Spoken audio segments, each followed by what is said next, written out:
উদ্ভাৱক পদ্মশ্ৰী উদ্ধৱ ভৰালীৰ নতুন উদ্ভাৱন। কৰোনা ভাইৰাছৰ মহামাৰীৰ এই সময়ছোৱাত সাধাৰণ ৰাইজৰ বাবে ভৰালীয়ে উদ্ভাৱন কৰিছে বায়ু চেনিটাইজাৰ। বন্ধ কোঠাত চেনিটাইজ কৰিব পৰাকৈ বিশেষ এবিধ আহিলা প্ৰস্তুত কৰি উলিয়াইছে উদ্ভাৱক উদ্ধৱ ভৰালীয়ে। জিলা প্ৰশাসনৰ অনুৰোধত কেইবাজনো ডাক্তৰৰ পৰামৰ্শ লৈ প্ৰস্তুত কৰি উলিয়াইছে এই বায়ু চেনিটাইজাৰ।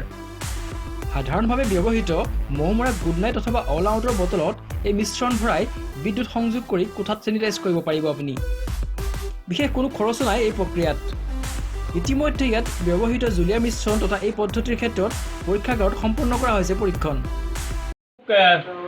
এটা চেনিটাইজাৰ এটা চেম্বাৰ বনাবৰ কাৰণে জুডিচিয়েল আৰু লখিমপুৰ জিলা প্ৰশাসনে মোক এপ্ৰ'চ কৰিছিলে। তেতিয়া মোৰ এটা কথা মনত আহিছিল যে একচুৱেলি যিটো পানী স্প্ৰে কৰি যিটো ছ'ডিয়াম হাইপ'ক্লৰাইড লগাই পানী স্প্ৰে কৰি যিটো প্ৰক্ৰিয়া চলি আছে, সেইটো বাদ দি ভাপেৰে যদি আমি এজন মানুহক যদি চেনিটাইজ কৰাৰ কথা ভাবোঁ, তেতিয়া শৰীৰৰ প্ৰতিটো কোণা স্পৰ্শ কৰিব পৰা যাব।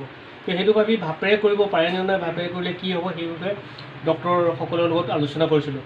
আমাৰ ডক্টৰ নৱনীল বৰুৱা আছিলে, ডক্টৰ খগেন দাস আছিলে।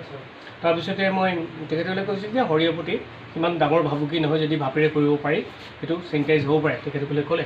তাৰপিছতে মই ডক্টৰ প্ৰদ্যুম্ন গোস্বামী আয়ুৰ্বেদিক কলেজৰ অধ্যাপক, তেখেতৰ লগত কথা পাতিলোঁ যে ভাপেৰে কৰাৰ ক্ষেত্ৰত কেমিকেল ৰিয়েকশ্যনছ কি হ'ব পাৰে, কি কথা। তো এই বিষয়ে জানি বুজি লৈ পেলাই তাৰপিছতে মই ডিফেন্স ৰিচাৰ্চ লেবৰেটৰীৰ লগত যোগাযোগ কৰিলোঁ। কাৰণ কেলৈ মোৰ এটা চাৰ্টিফিকেশ্যনৰ দৰকাৰ আছিলে। মই চাব বিচাৰিছিলোঁ যে মই যিটো প্ৰক্ৰিয়াত ভাপটো উলিয়াইছোঁ, সেই ভাপটোত এই চেনিটাইজ কৰিব পৰা গুণগত মানদণ্ড আছেনে নাই বা এইখিনি কথা। তো তেখেতৰ ইণ্টাৰনেশ্যনেল ষ্টেণ্ডাৰ্ডৰ তেখেতৰ সকলৰ তাত মেচিন আছে আৰু আমি জইণ্টলি বহুদিনেই কাম কৰিছোঁ ডিফেন্স ৰিচাৰ্চ লেবৰেটৰীৰ লগত, DRDOৰ লগত মই জইণ্টলি কাম কৰোঁ, মিনিষ্ট্ৰী অফ ডিফেন্সৰ। তো তাৰপিছতে তাত প্ৰায় 7 দিন লৈছে টেষ্ট কৰোঁতে, আৰু লখিমপুৰ জিলা প্ৰশাসনৰ অনুমতিত গৈছোঁ মই। তাৰপিছতে তাত 7 দিন টেষ্ট কৰিছে। টেষ্ট কৰাৰ পিছত ৰিজাল্টটো দিলে যে হয়, এইটো শৰীৰৰ কাৰণে অপকাৰী একো নাই। তাত খালি সামান্য গ্লিচাৰলটো যদি চেনিটাইজেশ্যনৰ যিটো বনাওঁতে নিদিলে ভাল হয়। বাকী আৰু এটা হেৰি দিছিলে যে ইয়াত অন্য এৰ'মাও ইউজ কৰিব পাৰে, যেনেকৈ মেন্থলো ইউজ কৰিব পাৰে, গোন্ধাবৰ কাৰণে পদিনা দিব পাৰে, কোনোবাই চিতনলা দিব পাৰে। এটা মূলত প্ৰক্ৰিয়াটো অন্য একো নহয়।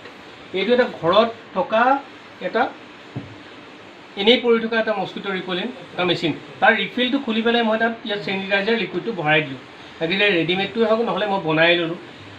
সেইটো সকলোৱে জানেই, এতিয়া 70% এলকহল আৰু 3% হাইড্ৰজেন পেৰক্সাইড দিলে হ'ল। গ্লিচাৰ লগাব পাৰে, নলগাবও পাৰে।